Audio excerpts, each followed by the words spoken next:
Edie Beans with the Little House of Beans. Today on Cooking with Edie, we'll be making sweet potato rolls. This recipe comes from my Aunt Irene. 2 simple ingredients, sweet potato and self-rising flour. Delicious. Please do Little House of Beans a huge favor. Smooshie the like button, hit the notification bell. Subscribe to the Little House of Beans if you love our content and want me to keep cooking. Also remember, we have a cookbook, Outdoor Cooking with Edie, available on Amazon and available as an ebook.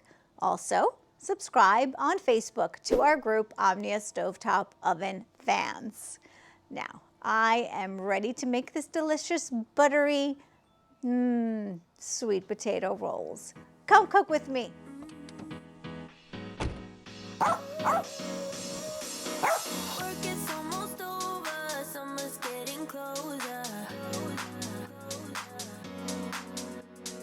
No time to be sober, sunshine on my shoulders.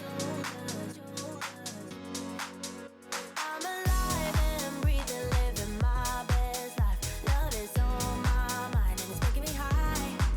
This is 1.5 cups of self-rising flour, and to it I'm adding the 1 cup of sweet potatoes.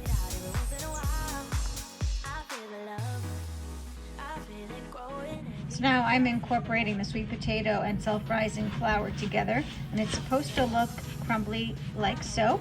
And little by little, we can add a tiny bit of milk or half and half or water, whatever you have, just enough to make the dough form a little ball.